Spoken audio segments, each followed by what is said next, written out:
Kehamilan Lira Firna sudah menginjak 2 bulan. Saat ini Erik Skada dan Lira sedang bahagia-bahagianya menyalami kehidupan sebagai calon orang tua. Namun sayangnya kebahagiaan Erik dan Lira buyar manakala teringat akan ibunda Lira, Maria Anawati, yang hingga kini tetap tak merestui pernikahan mereka. Waktu terus berjalan dan beragam cara telah ditempuh oleh Erik dan Lira agar hati ibunda Lira melunak, tapi tetap saja nihil. Jujur masih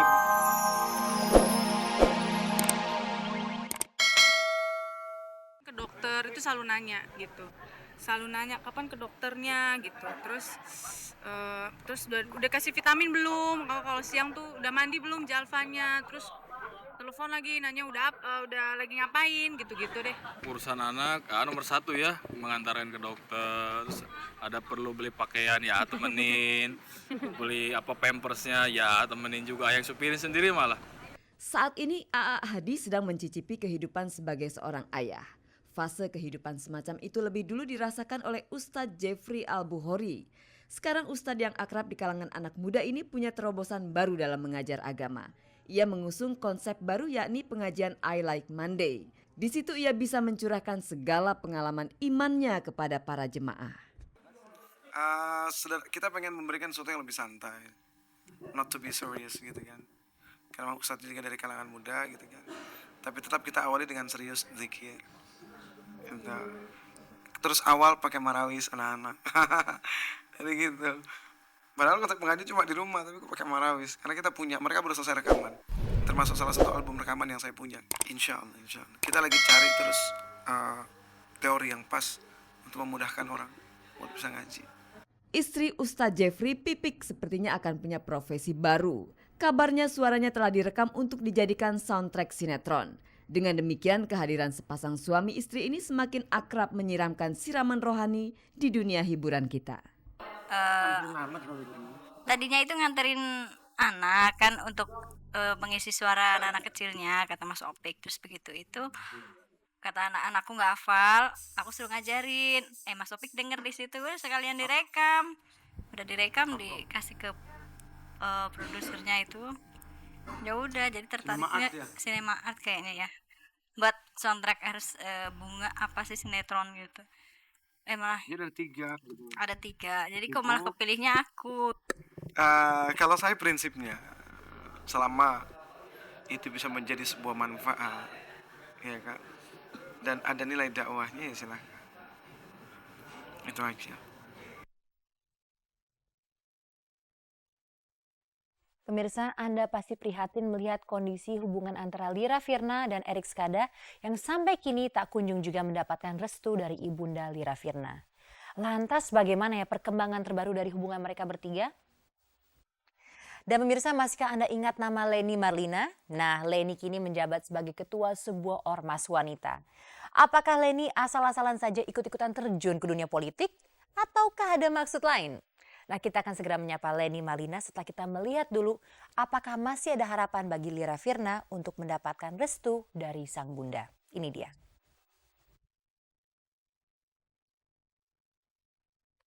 Tak pernah terlintas dalam benak Leni Marlina suatu hari akan menjabat sebagai ketua umum sebuah ormas perempuan. Kemarin ia resmi ditetapkan sebagai pucuk pimpinan ormas wanita ini. Melihat begitu strategisnya jabatannya, tidak mustahil Leni yang juga istri Bambang W. Soeharto ini nanti akan masuk ke panggung politik. Saya tidak pernah punya ambisi ke situ. Saya jalankan aja segala macam kehidupan, segala macam jabatan yang sementara. Ya ini kan asal kita menikmatinya, kita melaksanakannya dengan baik, dengan kebersihan hati. Insya Allah hidup kita aman, tenang. Karena saya ingin hidup saya yang sudah enak ini juga kan saya pengen indah terus ya. Cukup bangga karena ini kan organisasi masyarakat besar sekali dari Sabang sampai Merauke. Berikan kepercayaan dalam periode 5 tahun ke depan ini saya mempunyai program-program pendidikan, kesehatan, yang mengarah ke masyarakat bawah. Kalau dipikir-pikir organisasi ini membawa hoki buat aktris era 70-an tersebut. Bayangkan saja ia bertemu dengan Bambang W. Soeharto, mantan Ketua Umum organisasi bentukan ABRI ini. Dengan kesibukannya sebagai ketua umum, bisa-bisa Leni lebih sering memikirkan organisasi ketimbang menggeluti profesinya sebagai aktris. Kalau mengenai artis itu kemarin ini memang setelah hampir 10 tahun yang lalu sudah mengurangi ya. Karena kesibukan saya membantu suami. Suami saya adalah seorang pemimpin yang apalagi sekarang dengan umurnya sekarang udah sekolah lagi ngambil doktor. Jadi saya begitu menikmati hidup saya dengan suami dan anak-anak.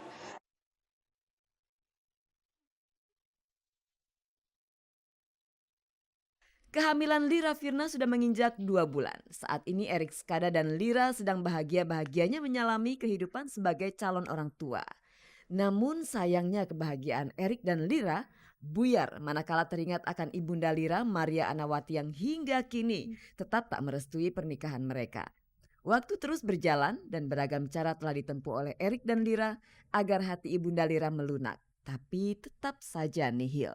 Jujur masih buntu ya, karena kondisinya mungkin semua orang tahu seperti apa ya. Jadi sampai saat ini belum terpikir gimana.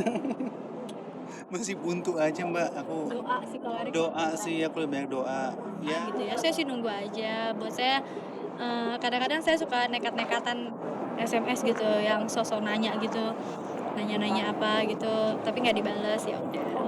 Kalau saya dapat banyak nasihat juga dari papi saya, dari orang-orang yang sayang sama saya, bahwa saya harus mengesampingkan dulu pikiran-pikiran yang selama ini membebani saya, karena sekarang saya lagi hamil gitu. Karena orang hamil itu nggak boleh stres, nggak boleh mikirin yang macem-macem. 18 minggu ini pembentukan otak, katanya kalau saya nanti sering sedih, tuh anak mukanya ntar keluar sedih aja, cemberut. Terus kalau saya sering marah-marah, saya jutek, ntar tuh anak juga ngaruh. Kondisi kejiwaan ibu memang berpengaruh besar kepada janin yang sedang dikandungnya. Apalagi kebanyakan perempuan yang sedang hamil muda cenderung labil emosinya. Namun untunglah Erik bisa memahami Lira. Meski hubungan mereka dengan ibunda Lira masih buram, Erik dan Lira tetap berusaha tegar. Kalau telepon kan nggak mungkin diangkat karena nomor saya. Mau pakai nomor orang lain juga, namanya orang nggak mau nerima, tetap aja nanti begitu dengar suara saya tutup. Jadi SMS yang saya pikir insya Allah dibaca.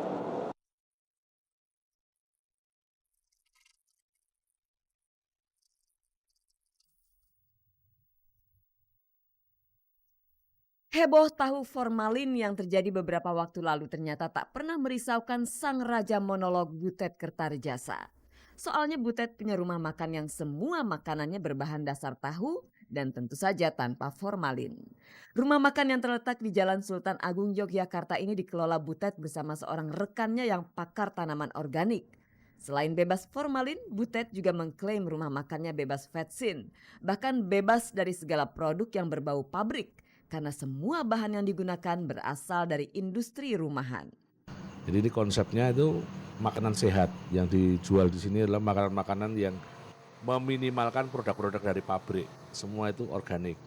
Makanan tahu itu digiling sendiri. Terus menggunakan minyak kelapa yang murni. Pokoknya bukan yang berbau pabrik. Jadi pakai menyiapkan satu produk-produk makanan berbasis makanan tahu. Di mana tahunya kita menggiling sendiri, kedelainya kedelai yang lokal. Jadi ada ketoprak, ada tahu guling, ada tahu pacitan, macam-macam varian dengan tahu. Dan itu dijualnya jadi bisa rada murah dan sehat. Bayangkan kalau semua rumah makan mengusung makanan sehat seperti rumah makan Butet. Pasti konsumennya selain kenyang, juga tambah sehat karena bebas dari racun. Konsep makanan sehat ini benar-benar coba diwujudkan dengan sejauh mungkin meminimalkan unsur racun di dalam bahan baku. Resikonya untuk ukuran Jogja jadi terkesan rada mahal.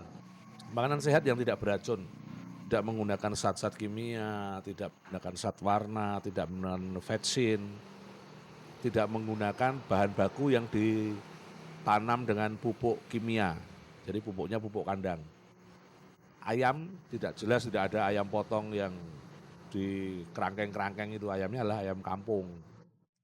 Selain makanan berbasis tahu, rumah makan Butet juga menyediakan kue-kue.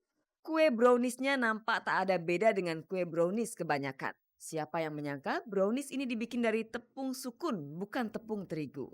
Butet mengajak masyarakat untuk mengenal sumber karbohidrat lain di luar.